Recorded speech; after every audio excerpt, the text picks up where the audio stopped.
Hi guys, welcome. Thank you all for coming. We're gonna have our guest speaker, Josh Shucker, talk about his journey as a game developer, working for Squanch Games, sorry. And what it's like to be a programmer in the games industry, and how you can get there and what skills you need. So I'm gonna take it up. Should I get started, or should I just kind of wait until? You can just go for it. All right, fair enough. Excuse me. Hey, everybody. Can you hear me okay? Yeah. Great. Hi, I'm Josh. I am the engineering manager at Squanch Games, and I'm going to just tell you a little bit about how I got into the game industry and my time going through that. So,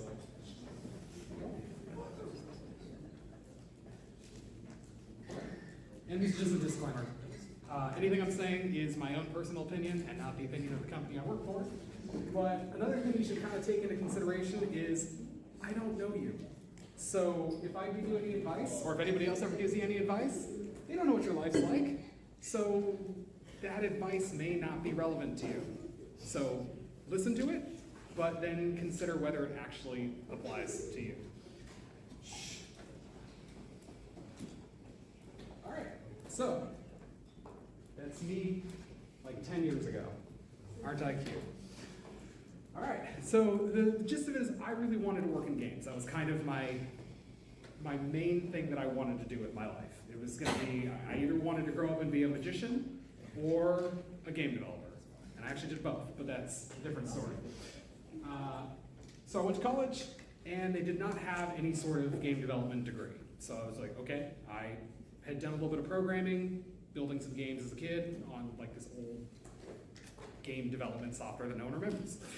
And went there, got a computer science major, and was studying the programming, realized none of it really applied to game development. It was all very broad programming, and it didn't really help me with what I wanted to do. So there happened to be a club on campus that had just started for developing games. So I joined that, and that kind of got me where I needed to be able to actually get into the industry. So this is what I found out. Now you get to read all the text. By the way, yes, that's all my personal information. So if you want it, go ahead. I don't know what you're going to do with it, but hey. So, I love how everybody pulls out their phone to take it. Anyways, so what I needed to actually get a job is I kind of found that all out in the process of going through that club. So one of the things I did a lot is I went to like resume review workshops, and I'd bring what I had, which was not much because I hadn't had a job in developing games at all. Hello, everyone. All right, so basically went to some resume review workshops, and what I found out is there were a few things I needed to actually get somewhere with it. And I needed programming knowledge as a programmer, and I was already getting some of that, but I needed more of it that was specifically related to games. I needed to know an engine, so I needed like Unity, Unreal, anything like that, just to know what I was doing. A lot of jobs ask for you to have a shipped game, which makes no sense when you're a brand new developer, but at least being able to prove that you made something with your friends or whatever, helpful. And that kind of falls right into projects that showcase work. And you also need a degree, which is silly, but they make you do it. A lot of companies will just say, like, we want to see a bachelor's in computer science or something like that. And you never really need a lot of that, but they just want to see. I don't know what it is. So yeah, this is the resume that I ended up with by the end of college. You can see that most of it is actually just stuff I built either in my club or at the top there, like that tank combat, for instance. That was a tutorial I got off the internet. It's not even a game. It's literally two tanks that drive around on a field and shoot each other. So it doesn't need to be something fancy. It just needs to be something. And here's some pictures. This was games that I made as part of that club. That club was actually really good. We would build an entire game over the course of a semester. So in 2 years there, I was able to build technically more than this, but these were the main 4 that we built, and they were all pretty great for being like student projects, you know? The nice thing is they also all ran on phones, so you could show it off in an interview if you needed So once I graduated, started looking for a job, and luckily I had tried to get internships before I graduated and found out that that was nearly impossible. Because when I was younger, all I wanted to do was work at Blizzard. That was like my dream job. I'm like, I'm gonna go work at Blizzard on World of Warcraft, it would be amazing. And I applied for their internships 2 different years before I graduated, failed both times miserably. And by the time I graduated, I was like, oh, this is gonna be hard. So when I did start looking for jobs, I didn't just apply to the places I wanted to work, I applied everywhere. And that's kind of what you have to do, because honestly, unless you get really lucky, you're probably not gonna get a job at a big company. It's just really hard to do. So what you kind of need to do is just get your foot in the door anywhere. So luckily, I got hired by Squanch Games, which you've probably never heard of. But they made a lot of like remasters of things. So if you ever saw like the remastered versions of BioShock or something like that, they did those. I did not work on that. But you know what, I should explain more things here. I did learn some things about interviewing while I was going through that whole process. And it was actually really funny. I think when it finally clicked for me, Blind Squirrel actually did a fake job interview, practice interview kind of thing for students probably about a year before I got hired there. And I kind of had this realization sitting there, I'm like, oh, this isn't a real interview, I can't get hired, so I can't mess it up. And that's kind of the attitude you need when you go into an interview, because otherwise you have all this anxiety and you're really worried that you're gonna say the wrong thing. And it kind of weirds people out a little bit. So what worked for me is I just went in, the guy was asking me some programming questions, some of them I knew the answers to, some of them I didn't, but the ones that I didn't know, no, actually I don't know that. You can throw out a guess if you want, but it doesn't matter if you get it wrong, really. And what made me feel better about the whole thing is after I left, I was just kind of listening to all the things he asked me, and I sat down, as soon as I left the room, took out a notebook, wrote down all the things I didn't know, because I figured I'd probably hear them again in a different interview, and I was right.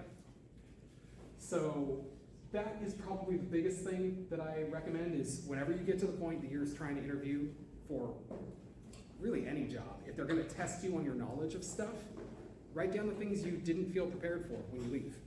And then the next time, you can prepare for those things. And I do say try to stay relaxed during an interview. I know that's hard. It doesn't always work. But the more relaxed you are, the more comfortable people will be with you.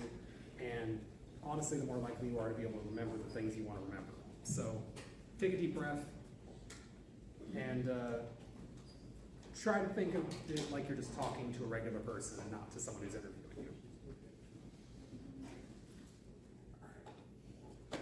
And so got hired by Blind Squirrel and quickly found out shipping a game is hard. I worked on 3 different projects while I was there. None of them shipped, they all got canceled, and then I got laid off. Good times. So I think a lot of people worry that like if you don't ship a game, it doesn't count for anything. You have a question? Oh, sorry, I should have explained that. So shipping a game is actually getting it like on a store. So I don't think people realize just how much, but most of the games that are developed, you never see because they get canceled and it just never comes out. So shipping is when you actually get it like on a disc or on a like Steam or something like that. That's when the game is officially shipped. So I worked on 3 games while I was there. None of them shipped, so you have not heard of any of them. If you had to name one of the games that you're working on? I can probably name one of them because they already released something to replace it. I did get to work on a remaster of the first 3 Mortal Kombats. It was super cool to work on. I wish it had shipped, but they just released a different version of that from a different company, and from what I understand, it's pretty good. So I can't really complain there. It was fun to work on regardless. But yeah, so this is what you do when your games don't ship. If you notice my resume here, it just says unannounced whatever. You can't tell anybody what it is because it's under an NDA, but you can tell them everything you did on it. So that's a good way to get around that problem. But, yeah, that's really the solution there. All right, so getting laid off. This happened a few times, so we got to talk about it. It's actually pretty common, and it's not really a bad thing all the time. The problem is the game industry changes a lot. So a lot of times games will work out, or companies will restructure, and they have to lay people off. It doesn't mean you're bad at your job, it just means they want to change something. But the nice thing about it is every time you find a new job in the game industry, it's usually a little bit closer to what you actually want it to be. So like when Blind Squirrel hired me, it wasn't necessarily my dream job, but I was very happy there and got laid off, and it was very scary. And then I ended up getting a job at Nexon where I got paid significantly more. And I also got a promotion out of it. So, you know, it kind of works out to your benefit usually. But the important thing is that if you have to kind of anticipate that something like that might happen, because again, it doesn't matter if you're good at your job, it just matters how the company is being managed. So you have to always kind of assume this could potentially happen and be prepared for it. The way you do that, be friends with people. I know it doesn't say that exactly, that's what make connections is, but it's make friends. Because the game industry is huge, but it's simultaneously very small. You get a lot of people who are like moving across the country to different companies and different areas. So there's almost always someone you're working with who also worked with someone else that knows you. So that was a weird sentence, but you get the idea. Basically, somebody knows you at a company, no matter what. So if you've made a really bad impression, if they remember you as being a terrible person to work with, they're gonna tell their friends, and you're not gonna get hired as a result. And vice versa, if you were a really great person to work with, they're also gonna tell their friends. And then also just keep learning new skills, and when I say use every advantage offered, it's kind of, if you know someone who can put in a good word for you, or if you have like, you know, connections somewhere, use them. It's just the best way to get a job. And then I lost the Nexon job, which resulted in me ending up at Squanch. So remember how I said you usually end up at a better place than you were before? This isn't to disparage any of the places I worked before, it's just this got closer and closer to the type of thing I wanted to work on. For instance, when I was at Nexon, I was working on a multiplayer game. It was a fun multiplayer game, but I really like single player story-based kind of games, and that's where I ended up, in a place that does that. So that worked out for me. And remember when I said make a good impression? The reason I got this job is because the guy who worked on our database at Nexon liked me. And when we all got laid off, he was like, I know a recruiter, I'm gonna recommend him to you. These are the kind of things you have to kind of work out when you can. All right. So obviously once I got to Squanch, that was the first time I managed to release a game, for the most part. That's a weird story, but I'll get to that in a sec. And that's really hard to do. Like, it feels really good to release a game because you're just like, you can show it off to people, you can be like, this is a thing I made, it's very exciting. But the actual process of releasing it is really hard. It's very draining, especially the last few months, because that's when you're trying to make sure the game actually is ready to release. And it's not fun. It's fun making games most of the time, it really is. But when you get to those last few months, it's all about what are all the bugs here, how do we fix them, how do we make sure this works on every single console, how do we make sure all the achievements are popping. It's a lot of that kind of like nitty-gritty sort of stuff. Yes? Do you guys hire testers? Like our company personally? Yeah. We don't usually hire, like outsource testers, we have like a QA department at the studio. But we do like hire people for QA. So, short answer is yes, I suppose.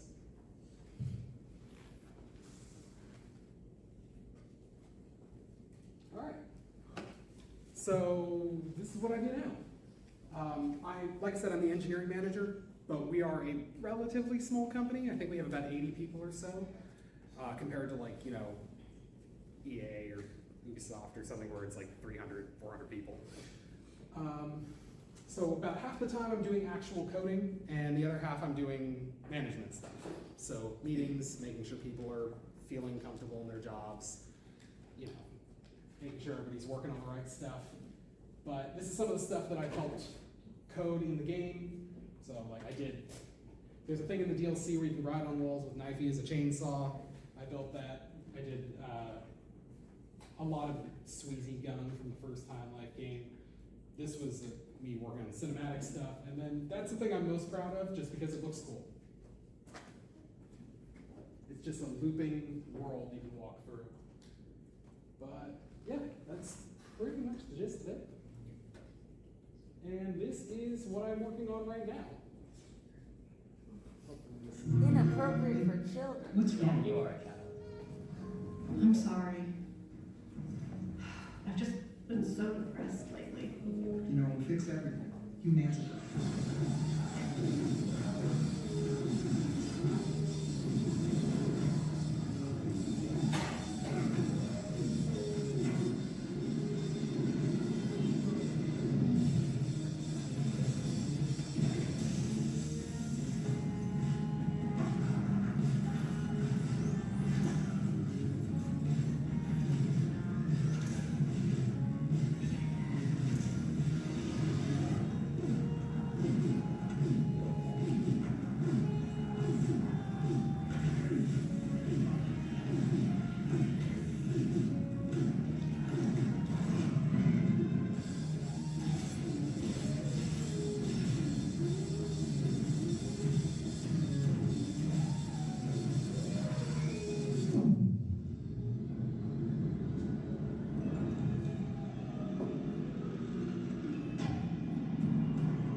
Humans are barely sentient. Scientists have done studies, and their brains are like half the size of ours.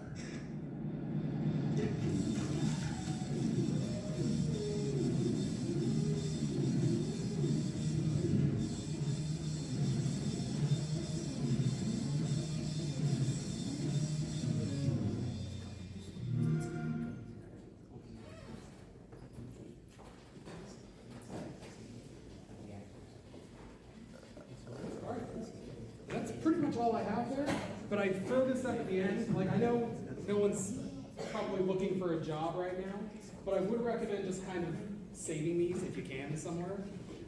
Search engines for jobs are really helpful too. So if you ever wanted to get a game job, these are all good for that. And then that's just my information if you ever wanted to talk to me. That's pretty much it. Thank you.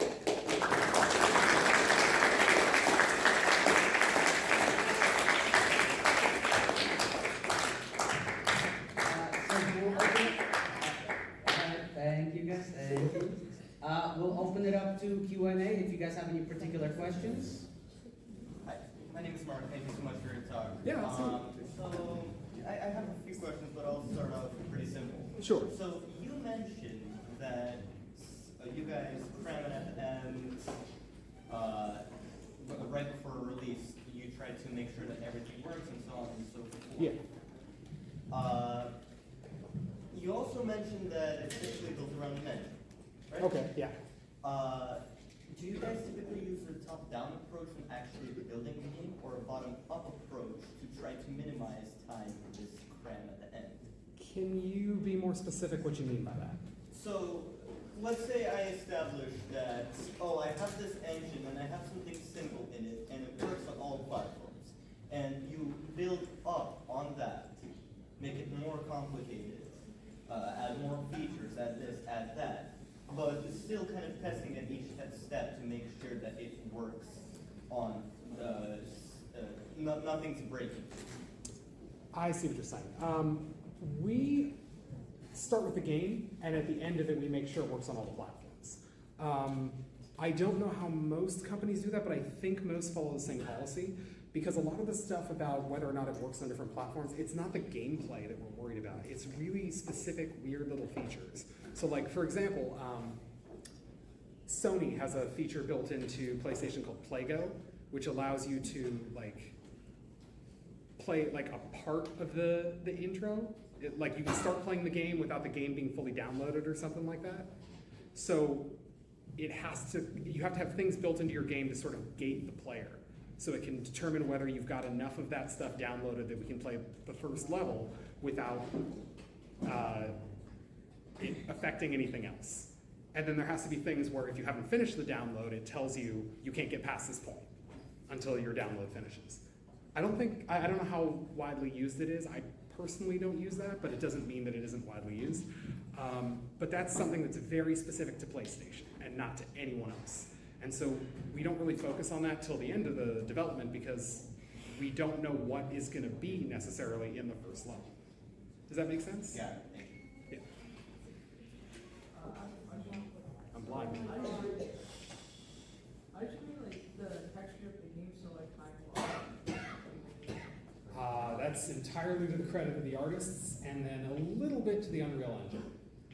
It's got some really good What like. does the trailer compare to the actual game? How is the trailer compared to the actual game?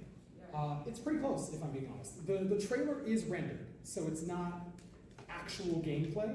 However, it is the actual like models that are used in game. Our artist just took stuff from the game and made a trailer. What's that? You just rendered it. Yeah, Oh. because then they can make it more cinematic. But there is actually, if you want to see actual gameplay, there's like a 40-minute demo that we put at Gamescom, and all of the footage is online. So you can watch that, and it's... And I have another question. Sure. Is that game like early access or no? No, it's, I don't think we're gonna do early access with it, unless something changes, but I don't make those decisions. But it's coming out February 13th. What kind of coding did you do? I'm sorry? What kind of coding did you do? What do you mean? Like, what kind of coding for the game? I think Like, what did I make, or, in the current one, let's see. I worked on like a system for the radio where like people are talking to you when you're not present. I worked on something for navigation to help you like find your next destination point. What else did I do? I'm working on The Last Boss. That's gonna be mostly my work, so I'm excited for people to see that. And actually, if you look up the 40-minute trailer I was talking about, there's a boss at the end of that, which I did a lot of work on. That has a lot of very strange menu stuff happening. I don't want to take credit for that though, because that was me and like 2 other engineers all working at different times. Yeah. Sorry, I think both of them had questions on it. Yeah. Whoever wants to go What's first. the process of porting games like for different platforms? When we're trying to get it on different platforms, it's not really porting per se, because it's we just have to fix whatever little thing needs to be tweaked. But like sometimes, depending on the platform, you have to do some pretty significant changes. So like we worked with a different company to produce High on Life on the Switch, and they had to do a whole bunch of stuff to make that run, where they had to kind of like swap out different meshes for something that was like a little bit less memory intensive, so that it would run on there, things like that. I can't remember what else. It really tends to just be a lot of how do you get the different, how do you get it within whatever the memory constraints are. So if it can only run so much on the CPU of the machine at one time, you have to make sure it always stays within that limit. Yes. So when you don't know how to code something, does it usually go like you're looking at documentation, or would you go and ask somebody on your team like how would they do it? It depends. I usually start with documentation. I use Google a lot. Most of my job is going on Google and trying to search how to do a particular thing. I use YouTube tutorials. I use Unreal's forums. I will ask people on my team too. One of the things we'll do is we'll all hang out in like a Discord group and just, because we're actually a remote studio. We don't have a building anymore. We used to. And then after COVID, everybody went remote, and we figured out we were doing just fine remote. We don't need a studio. So we've got people all over the country who are just working online. And yeah, if we hang out in Discord, it kind of feels like we're in a studio because we can all talk to each other. So yeah, we'll ask questions in there, especially if we can't find the answer immediately online, asking someone helps. Or if it's using a system somebody else built. So like one of my coworkers built an entire system to handle boss fights. So something's like, if I need to do something with the boss, I'll talk to him